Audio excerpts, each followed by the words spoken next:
Doctor দেখিয়ে বাড়ি ফেরার পথে গাড়ি নিয়ে বরাক নদীতে তলিয়ে গেল শিশুসহ এক পরিবার। শিলচর রাজনগর এলাকায় নদী ভাঙনস্থল অতিক্রম করার সময় গাড়ি নিয়ন্ত্রণ হারিয়ে তলিয়ে যায় নদীতে। রাত 11টা নাগাদ নদীতে গাড়ি তলিয়ে যাওয়ার খবর পেয়ে ঘটনাস্থলে উপস্থিত অতিরিক্ত পুলিশ সুপার সুব্রত সেন। সময় মতন ঘটনাস্থলে দুর্যোগ মোকাবিলা বিভাগ না পৌঁছানোয় ক্ষুব্ধ মানুষ। ভুটানের রাষ্ট্রীয় দিবস উদযাপন সমারোহে উষ্ণ সম্বর্ধনা আসামের মুখ্যমন্ত্রীকে। ভুটান সরকারের আমন্ত্রণে 4 দিনের সফরে শ্রী বিনিকি ভূঁইয়াকে নিয়ে হিমন্ত বিশ্ব শর্মা। দীর্ঘ বছর আইনি লড়াই শেষে পৈতৃক সম্পত্তি ফিরে পেলেন রামকৃষ্ণনগর এলাকার এক অসহায় যুবক।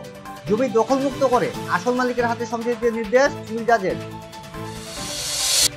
শিলচর জাতীয় সড়কের ড্রেন নির্মাণের দুর্নীতির অভিযোগ সড়ক নির্মাণ সংস্থা NHIDCL এর বিরুদ্ধে। গুজামিল দিয়ে ড্রেন নির্মাণের অভিযোগে সরব স্থানীয় সচেতন মানুষ। আসাম পঞ্চায়েত নির্বাচনকে সামনে রেখে সাংগঠনিক ভিত্তি মজবুত করতে বরাক সফরে মন্ত্রী পীযূষ হাজরিকা। মন্ত্রী কৌশিক রায়কে নিয়ে দলীয় বিধায়ক ও নেতাদের সাথে হাইলাকান্দি, শ্রীভূমি ও কাছাড় জেলায় বৈঠক।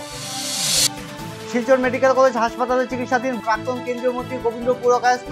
বিজেপি নেতার স্বাস্থ্যের খোঁজ নিয়ে মন্ত্রী পীযূষ হাজরিকা উপস্থিত, মন্ত্রী কৌশিক রায়, বিধায়ক দীপায়ন চক্রবর্তী সহ অনেকে।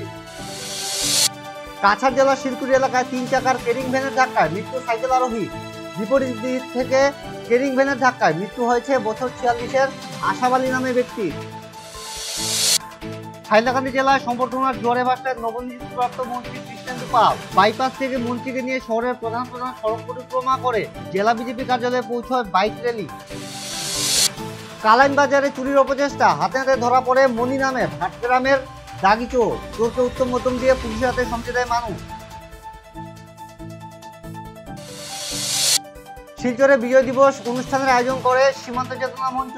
বিভিন্ন কর্মসূচির মাধ্যমে সোমবার কাছাড়ে 71-এর বিজয় দিবস আয়োজন করে সীমান্ত চেতনা মঞ্চের জেলা কমিটি।